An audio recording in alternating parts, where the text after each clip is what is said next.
Fala aí, ô cambada. Fala baixinho. Qualquer dia eu vou arrumar um microfone de lapela, Coloquei no carrinho. Bluetooth. Aí não preciso ficar gritando, falando. Mas eu vou falar mais baixo aqui hoje. Excepcionalmente ou não. A questão é a seguinte, né, putada? Mundo cabuloso. Tempos obscuros vivemos. E vários são os diagnósticos aí que são trazidos. Bom, é fato inegável, que hoje, como eu já disse em algumas reflexões antigas, quando nem de reflexão esse canal era, que vivemos aí, se bem que já era assim, vivemos aí a espetacularização do medíocre, o tempo da espetacularização da própria vida, das próprias opiniões, do próprio almoço. Tudo virou espetáculo, tudo é fruto de uma intenção de ser visto, ser conhecido. Um almoço que se faz, tira foto.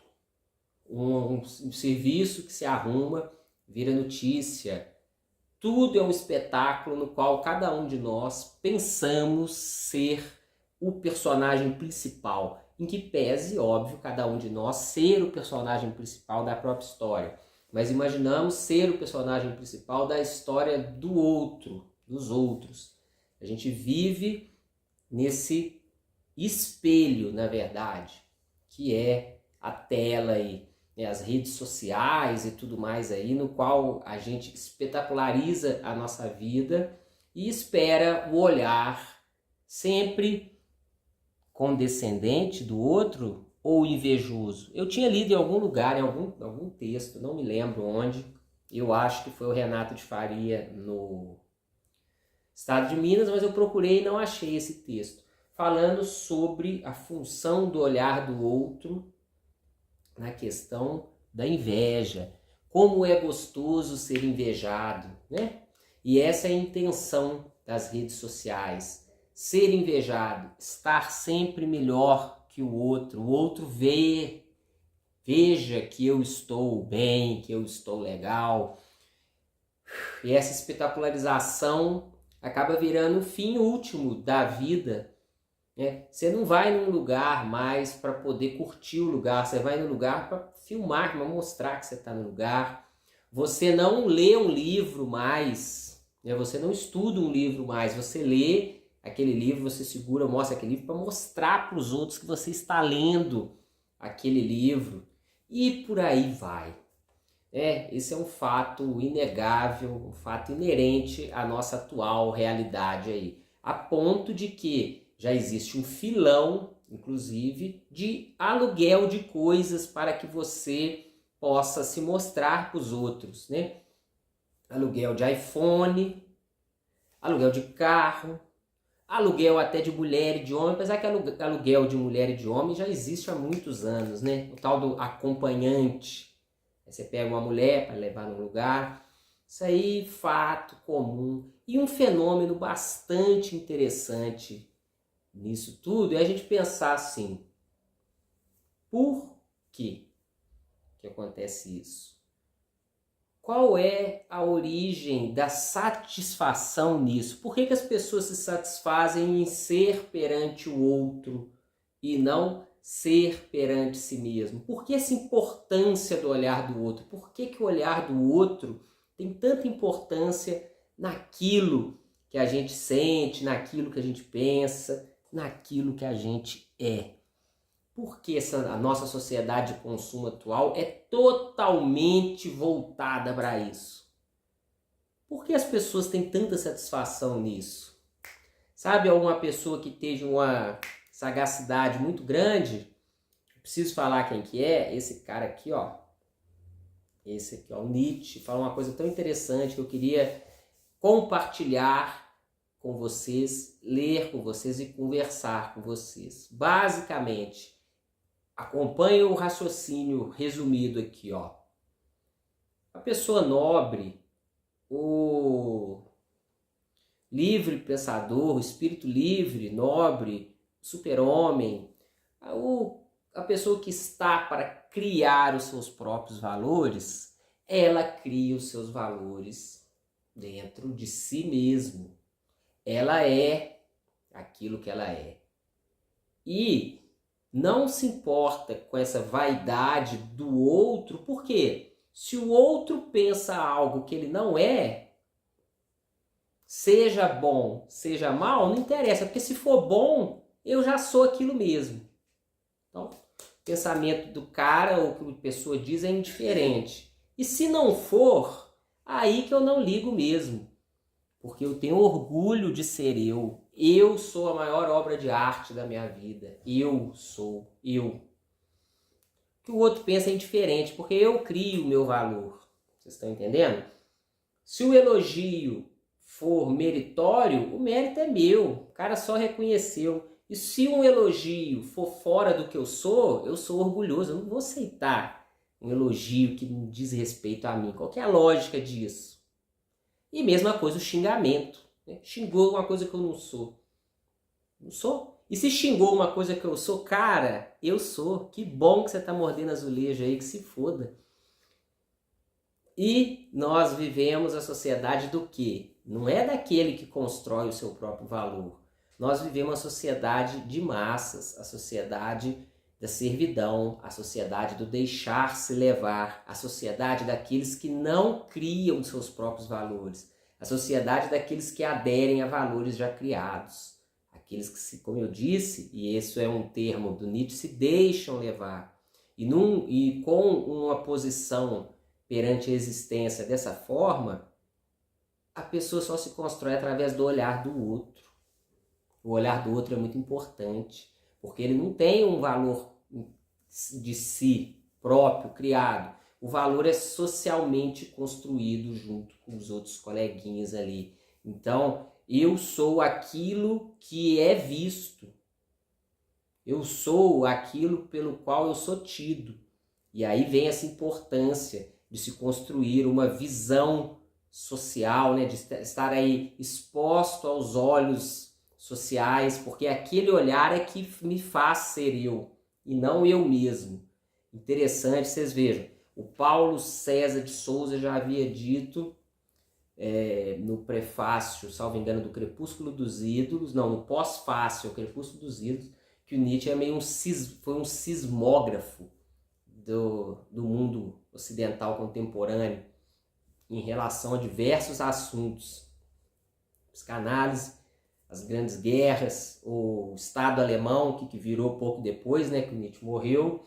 E em relação a essa sociedade da espetacularização da mediocridade, não é que ele foi cirúrgico no diagnóstico. Vamos lá, eu vou ler aqui, nós vamos conversando. É o aforismo 261 do Além do Bem e do Mal, no caso aqui. Nem sei o que está com esse marcador aqui, deixa eu tirar. Eu vou lendo e nós vamos conversando. Vou chegar mais perto para eu ler mais baixinho.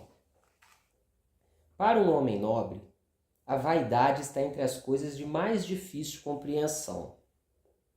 Ele será tentado a negá-la, mesmo ali onde uma outra espécie de homem pensa tocá-la com as mãos. O problema para ele é imaginar seres que buscam criar de si uma opinião boa que eles mesmos não têm e, portanto, não merecem também. E que, no entanto, passam a crer posteriormente nessa boa opinião. Isso é o pessoal, né, da vaidade aí. Isso lhe parece de tão mau gosto, de tão pouco respeito por si mesmo e, por outro lado, tão barrocamente irracional que ele gostaria de ver na vaidade uma exceção. E, em geral, duvida de sua existência quando se fala dela. E realmente é difícil entender esse mecanismo da vaidade, né? De você ser tido pelos outros uma coisa que você não é. Qual é a vantagem disso? Seja para bem, seja para mal. É difícil mesmo de entender, né? Dirá, por exemplo, né, o homem nobre aí vai dizer, por exemplo, posso me enganar quanto a meu valor e, contudo, exigir que seja reconhecido por outros tal como eu estimo. Mas isso não é vaidade, e sim pretensão, ou com maior frequência, o que se chama humildade, modéstia. Ou dirá também: por muitas razões posso me alegrar com a boa opinião dos outros, talvez por amá-los e honrá-los e me alegrar com suas alegrias. Talvez porque a sua boa opinião confirme e reforce minha crença em minha boa opinião. Talvez porque a boa opinião dos outros, mesmo quando não a partilho, seja ou prometa ser útil para mim. Seja ou prometa ser útil para mim. Mas nada disso é vaidade. Apenas mediante esforço, com auxílio da história, o homem nobre pode considerar que desde tempos imemoriais, em todas as camadas de algum modo dependentes,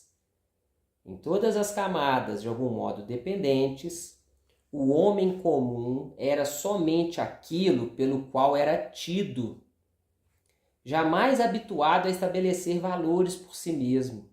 Tampouco se atribuía outro valor que não o atribuído por seus senhores. O autêntico direito senhorial é criar valores. Então vocês vejam, né? Ou a pessoa cria valores e isso não é ensinado, isso não é aprendido, isso é uma forma de ser no mundo. Ou a pessoa cria valores e aí ela é criadora de si mesma, ou ela é dependente dos valores que são criados e dos valores sociais, e aí a pessoa é somente aquilo pelo qual é tida. Entenda-se como consequência de um enorme atavismo. Atavismo, para quem não sabe, vamos dizer assim, tipo uma herança genética, uma herança de algo que vem se acumulando durante muito tempo. Tipo uma herança genética, vamos pensar assim, esse atavismo que ele está falando aí. Entenda-se como consequência de um enorme atavismo o fato de o homem ordinário, ainda hoje, esperar uma opinião sobre si e depois submeter-se instintivamente a ela. E aí ele dá ressalto, mas não somente a uma opinião boa, em absoluto, e sim também a uma ruim ou injusta. Pense-se, por exemplo, na maior parte das autoapreciações e depreciações que as mulheres devotas aprendem dos confessores, e o cristão devoto em geral de sua igreja. De fato, com a lenta ascensão da ordem democrática das coisas, e sua causa, a mistura de sangue entre senhores e escravos, o ímpeto originalmente raro e nobre de só por si se arrogar um valor e pensar bem de si, é agora mais e mais encorajado e difundido. Mas a todo instante ele tem contra si um pendor mais antigo, mais amplo e profundamente arraigado. E no fenômeno da vaidade, esse pendor mais antigo prepondera ao mais novo. Detalhe, né? Ele está escrevendo isso aqui em 1886. Mal sabia ele que 100 e tantos anos depois existiria uma verdadeira, nem sei cultura, nem sei o que, mas o mundo, o existir do ser humano ocidental, o existir do homem está voltado única e exclusivamente para isso. A cultura de massas espetacularizou as individualidades, espetacularizou as opiniões. Olha eu aqui, espetacularizando a minha opinião, né? Diga-se de passagem, mas pelo menos é minha. O vaidoso se alegra de cada opinião boa que ouve sobre si, independentemente de qualquer ponto de vista de utilidade, e também não considerando se é falsa ou verdadeira. Assim como sofre de cada opinião ruim, pois ele se submete a ambas, ele se sente submetido a elas por esse antigo instinto de submissão que nele rompe. É o escravo no sangue do vaidoso, um vestígio da manha do escravo. E quanto de escravo ainda resta hoje na mulher, por exemplo, que procurava sedutoramente obter boas opiniões sobre si. É também um escravo que em seguida se prosterna perante essas opiniões, como se jamais as tivesse provocado. Seja dito mais uma vez, a vaidade é um atavismo. Enfim, é até estranho a gente pensar que na época que o Nietzsche escreveu isso que eu acabei de ler, não existia rede social, não existia Twitter, não existia nada disso. A vaidade ali naquela época se expressava de uma forma muito mais sutil do que esse escracho que é hoje. E vejam que não alterou uma linha. Aliás, a coisa só piorou, a ponto de que hoje há verdadeiras escolas que ensinam aí a você a como ser tido, né? Como inspirar confiança, como mostrar um não sei o quê. As pessoas aí, há uma escola que ensina como se portar, como ser visto, como causar uma primeira impressão, como sempre voltado ao olhar do outro. Você não é si mesmo. Você é aquilo que os outros enxergam, e hoje há escolas ensinando como manipular essa enxergada das pessoas aí. Me lembro que há pouco tempo a gente estava comentando uma notícia aí do cara que falou que BMW era carro de corretor de imóveis, que tinha que se você for empresário de sucesso, você tem que andar com isso, com aquilo. E as pessoas aí alugam carro e fazem uma vida fake para ser aquilo. E na verdade não são nada. São meros escravos e joguetes do valor alheio, incapazes de criar, de ser si mesmo. E volta ao início. Tempos obscuros vivemos, porque hoje já chegou no ponto que aquele que fala o que eu estou dizendo e que pregue aí o que eu estou pregando vai ser taxado de doido. É doido. Se a normalidade do mundo é esse manicômio, realmente quem fala um negócio desse é doido. E tempos obscuros vivemos, porque já não se tem nem esse referencial mais de nobre, servo, escravo. E nobre, servo, escravo aqui não necessariamente é no sentido econômico de produção da palavra, mas no sentido de criação de valores. Quem cria e quem não cria, quem é guiado, né? Falava aqui mais cedo, uma vantagem, se é que a gente pode dizer assim, uma grande vantagem da doença, e essa servidão é uma doença, é uma fraqueza, é que ela esteriliza, né? Ela esteriliza. Não à toa, se você vê na cultura ocidental aí, há todo um incentivo à não procriação humana por diversos fatores, seja opção do casal, quando tem casal, seja a questão do homossexualismo, que não gera prole por impossibilidade biológica, né? Não tem jeito, nada contra, não estou fazendo moralismo aqui, falando que o homossexualismo é errado, não, tá? Estou falando da questão de prole. O homossexualismo não gera prole, essas pessoas aí, red pill, pica-pill, pililipil, que optam pela assexualidade ou homossexualidade, dependendo, né? Mas optam aí pela assexualidade, seja por fator que for, não gera prole. A tendência é que grande parte dessa servidão vai diminuir um pouco, né? Talvez algumas instituições que são baseadas nisso, daqui a 2, 3 gerações, já esteja mais fraquinha. Quem é que vai saber, né? Mas, inegavelmente, essa ausência de prole vai ainda fazer uma mudança daqui a 2 gerações, ou uma geração, né? Já que o pessoal não vai ter filho.